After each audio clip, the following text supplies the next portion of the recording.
البدع والأهواء، أهل البدع العقائدية وأهل البدع السياسية. نقول بيننا وبينكم السلف، بيننا وبينكم الكتب، كان فيقول البدع بيننا وبينكم. Muka surat ke berapa? 37 ya. Qala al-Imam Ibnu Utsaimin rahimahullahu taala, wa laqad ra'ayna wa ra'a ghairuna dararal istitba'i al-istidlali lil-i'tiqad.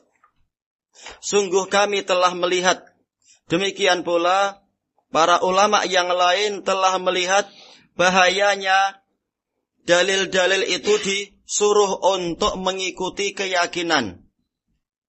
Keyakinan dibuat, tapi kemudian baru kemudian dicari dalilnya. Ini berbahaya, menarik dalil sesuai dengan keinginan orang yang punya keyakinan tadi. Haitsu hamala sahibuhu ala tashihi ahadits dhaifah. Yang mana perbuatan tadi menyebabkan, hamala sahibah berarti perbuatan tadi menyebabkan pelakunya mensahihkan hadis-hadis yang dhaif. Dan ini contohnya banyak sekali dari masing-masing orang yang fanatik dengan mazhab tertentu. Ada contoh orang-orang yang berbuat seperti itu.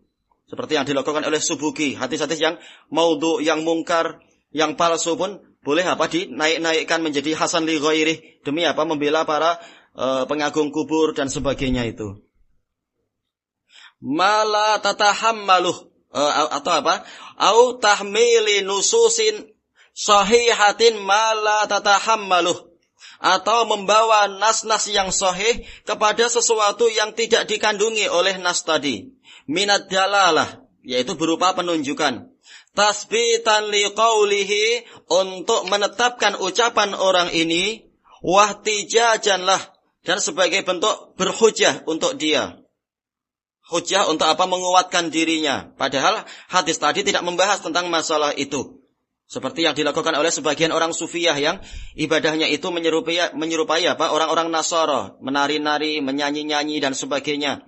Ketika ditanya, kenapa Anda berbuat ini? Padahal ini bid'ah, mereka mengatakan ini bukan bid'ah. Ada dalilnya dalam Al-Quran. Idza zulzilatil ardu zilzalaha. Dan ini masyhur.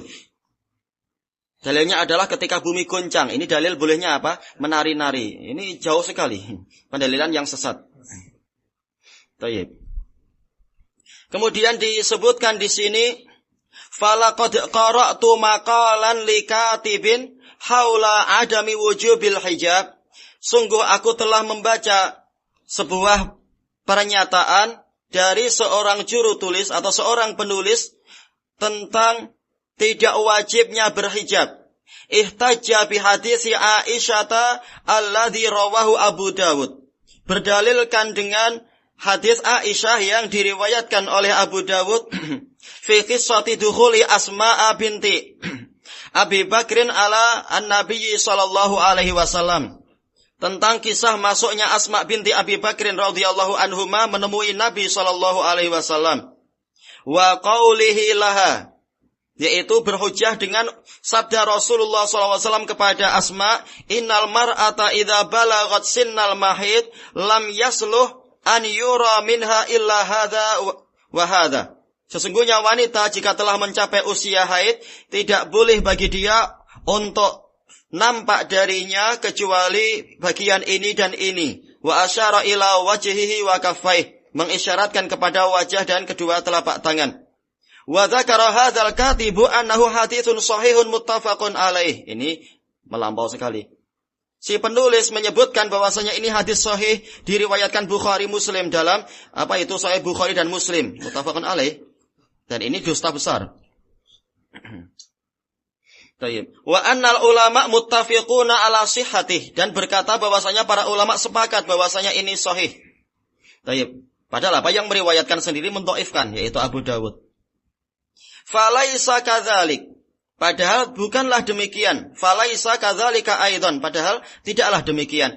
Wa kaifa yattafiquna ala sihhatih, bagaimana para ulama bersepakat itu sahih. Wa Abu Dawud rawihi a'allahu bil irsal, sementara Abu Dawud rawinya itu mengilahkan, yaitu menyebutkan penyakitnya dia adalah mursal. Tapi mursal di sini bukan maksudnya adalah riwayatut tabi'i ila Rasulillah. Bukan irsal, tapi di sini adalah makna apa? Asal dari irsal, yaitu al-inqita'. Terputus antara apa? Khalid bin Duraik dengan Aisyah. Ini makna irsal di sini. Wa ahadu ruwatihi dha'afahul Imamu Ahmad. Salah satu rawinya telah didhaifkan oleh Imam Ahmad, yaitu Sa'id bin Busyair tadi. Wa ghairuh, dan para imam yang lain min a'immatil hadis, dari para imam hadis. Walakinna ta'assuba wal jahla yahmilu sahibahu 'alal bala'i wal halak. Akan tetapi fanatisme dan kebodohan itulah yang membawa pelakunya menuju kepada bencana dan kebinasaan. Qala Ibnul Qayyim wa ta'arra min saubaini man yalbasuhuma yalqar rada bimadhallatin wa hawani. Ini perintah ta'arra, yaitu hendaknya engkau tidak memakai dua pakaian, yang mana orang yang memakai dua pakaian tadi akan menjumpai ar-rada, yaitu kehinaan, bimadhallatin wa hawan. Dengan apa? Dengan kenistaan. Ini sama ini. Roda dengan madhallah, kehinaan, kerendahan. Wahawan, kerendahan. Saubun minal jahlil murakkabi fauqahu. Saubut ta'assubi bi'satis saubani. Yang pertama adalah pakaian kebodohan murakkab, jahil murakkab. Dia jahil tapi dia memandang dirinya adalah alim. Ini murakkab. Di atasnya ada pakaian ta'assub. Pakaian apa itu? Fanatisme. Alangkah buruknya dua pakaian ini. Wa tahalla bil insafi afkharahul latin zinat bihal a'tafu wal katfani. Dan hendaknya, ini juga fi'il amr, hendaknya engkau menghiasi diri, tahalla, menghiasi diri dengan insaf, yaitu keadilan. Afkharahullah, yang mana itu adalah pasangan pakaian yang paling mewah. Hullah ini adalah pasangan pakaian, pakaian atas dan bawah. Zinat. Boleh zinat, boleh zuyyinat, dua-duanya boleh. Yang dengan itu al-a'taf wal katafan, yaitu apa? Pundak dan bagian bahu dan lain-lainnya itu. Yaitu apa? Al-ataf itu adalah apa? Bagian-bagian yang boleh untuk yan atif, boleh dibengkokkan, mungkin sendi-sendi, mungkin di bagian ketiak atau di bagian siku dan sebagainya. Itu demikian pula al-katifan, yaitu apa? Dua pundak itu dihiasi dengan itu. Tayyib, wal yahdharil katibul wal muallifu minat taqsiri fi talabil adillati wa tamhisiha. Hendaknya sang penulis dan pengarang itu menghindar dari sikap taksir, yaitu bersikap kurang di dalam mencari dalil, wa tamhisiha, dan menyaringnya, menapisnya. Tidak semua yang dipegang di waktu malam itu adalah kayu bakar, boleh jadi dia adalah apa? Ular besar. Wa tasarru'i ilal qawli bi ghairi ilm, menjauh dari tergesa-gesa berkata tanpa ilmu. Fayakunu mimman qala Allahu fihim, yang mana nanti dia termasuk dari orang yang Allah berfirman tentang mereka, faman azlamu mimman iftara 'ala Allahi kadziba. Maka siapakah yang lebih zalim daripada orang yang membuat-buat kedustaan atas nama Allah? Ini mannya adalah apa? Ini adalah apa? Ingkari. Soal ingkari, tapi maknanya adalah apa? Nafi. Sebagaimana dijelaskan oleh para mufassirun. Jadi walaupun dohirnya adalah pertanyaan, dohirnya adalah insya, siapakah yang lebih zalim, tapi maknanya adalah peniadaan, yaitu la azlama. Tidak ada yang lebih zalim daripada orang yang membuat-buat kedustaan atas nama Allah. Tujuannya apa? Liyudillan nasa bi ghairi ilm, untuk menyesatkan manusia tanpa ilmu. Ini kalau lamnya kita buat jadi apa? Lamut ta'lil. Sebagian orang tidak ada niat menyesatkan manusia, tetapi apa? Tetapi dia terkena akibat. Lamnya adalah lamul akibah. Akibatnya dia menyesatkan orang tanpa dia sadari. Innallaha la yahdil qaumadz zalimin. Sesungguhnya Allah tidak memberikan petunjuk kepada kaum yang zalim tadi, yang bicara atas nama Allah tanpa ilmu. Ini adalah kezaliman.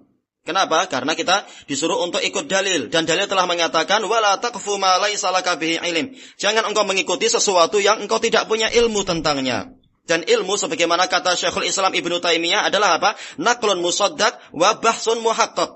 Penelitian, penukilan yang dibenarkan, yaitu dalilnya memang sahih, dan bahsun muhaqqaq, penelitian yang telah dipastikan. Itulah ilmu. Au yajma'u baina taqsiri fi talabid dalil wa takdzibi bima qama alaihi dalil. Atau akibatnya dia nanti akan menggabungkan antara sikap kurang dalam mencari dalil dan mendustakan sesuatu yang telah tegak di atasnya dalil. Fayakunu minhu syarrun ala syarr, sehingga dari orang ini akan terbentuk keburukan di atas keburukan. Na'udzubillah.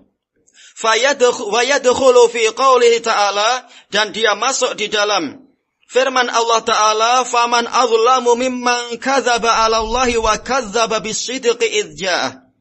Maka siapakah yang lebih zalim daripada orang yang berdusta atas nama Allah dan dia mendustakan kebenaran setelah kebenaran itu datang. Dia sendiri berbicara secara batil dan ketika kebenaran datang dia dustakan kebenaran tadi. Alaisa fi jahannam maswal lil kafirin? Bukankah di dalam neraka jahanam itu ada tempat tinggal bagi orang-orang kafir? Na'udzubillah. Walaupun yang mengatakan macam tadi tidak langsung dikatakan kafir, tapi apa? Ini adalah karakter orang kafir. Nah, kita dilarang untuk menyerupai mereka. Karena apa? Man tasyabbaha biqaumin fahuwa minhum. Barang siapa menyerupai suatu kaum, dia termasuk dari kaum mereka. Allah Ta'ala berfirman, wala takunu minal musyrikin. Jangan kalian menjadi seperti kaum musyrikin.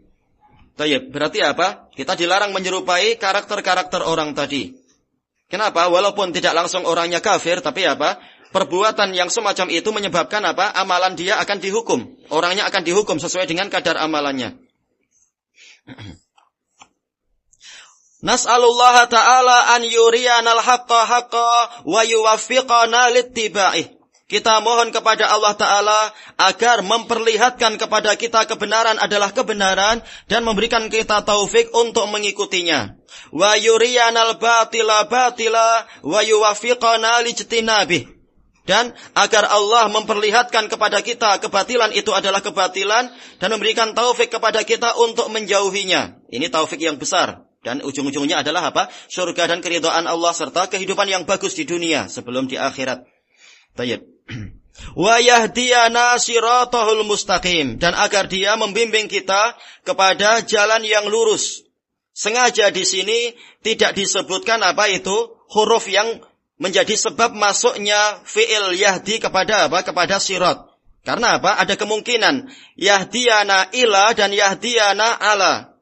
Kenapa?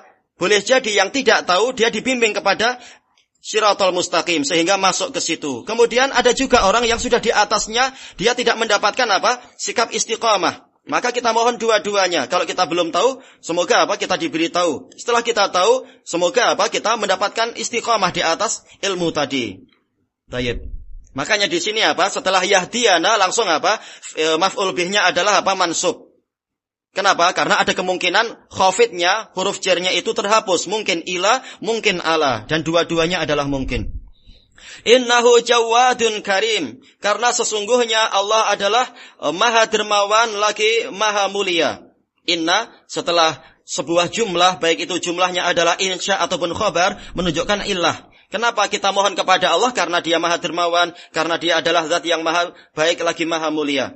Wa sallallahu wa sallama wa baraka ala nabiyhi wa ala alihi wa ashabihi wa atba'ihi ajma'in. Semoga salawat dan salam dari Allah serta keberkahannya tercurah kepada nabinya dan kepada seluruh keluarga beliau dan sahabat-sahabat beliau serta orang-orang yang mengikuti beliau semuanya. Selesai dari karya Syekh Muhammad bin Shalih Al-Utsaimin rahimahullah. Baik, walhamdulillahirabbil alamin. Ini kalau dihitung dari awal sampai akhir sudah berapa sholawat ini? Setiap kali ada penyebutan nama Nabi kita sholawat. Makanya disebutkan oleh Khatib Al-Baghdadi dalam Syarah Ashabil Hadis, termasuk yang paling banyak sholawatnya adalah apa? Para muhaddisun. Karena setiap kali disebut nama Nabi maka apa? Mereka bersolawat. Dan Rasulullah bersabda, man shalla alayya sholatan sallallahu alaihi asyran wa rafa'alahu, apa itu asyra darajat. Barang siapa bersolawat kepadaku sekali, Allah akan bersolawat untuk dia 10 kali dan mengangkat untuk dia 10 derajat. Nah ini alhamdulillah ada berapa solawat sejak dari awal sampai akhir. Tayyib, walhamdulillahirabbil alamin. Subhanakallahumma wa bihamdika la ilaha illa anta astaghfiruka wa atubu ilaik. Walhamdulillahirabbil alamin. Kalau dia sudah menopause, dalam artian menopausnya agak dini karena mungkin makanan yang tidak sesuai atau kesehatan yang tidak mendukung sehingga metabolisme tubuhnya tidak normal, maka jelas ini kembali kepada hukum-hukum yang lain. Lihat apakah dia itu akan menimbulkan fitnah ketika keluar, yaitu wajahnya masih wajah yang membuat orang lain terfitnah. Ini kena hukum yang lain nanti. Sementara sebagaimana dijelaskan oleh Imam Ibnu Utsaimin ini, dan ini ma'ruf di kalangan usuliyin, al-hukmu, yambani alal ghalib. Hukum itu dibangun di atas sesuatu yang dominan, paling banyaknya. Adapun kalau dalam kes-kes tertentu, memang ini perlu ditanyakan ke ulama, gimana kalau ibu saya macam ini, dia masih muda, masih cantik, cuma ternyata menopause duluan, maka jelas para ulama akan melihat kembali kepada kaidah, saddu dzari'atil fitan, menutup sarana-sarana fitnah. Jadi kembali ke dalil yang lain kalau itu terjadi. Tayyib, wallahu a'lam. Sarung tangan maksudnya kalau selain ihram jelas itu adalah bagian dari kewajiban menutup tangan. Sehingga kalau dengan sarung tangan itu membantu maka dia jadi wajib. Walaupun kita enggak mampu mengatakan asal sarung tangan adalah wajib karena boleh jadi dia digantikan oleh yang lain, yaitu kainnya agak panjang.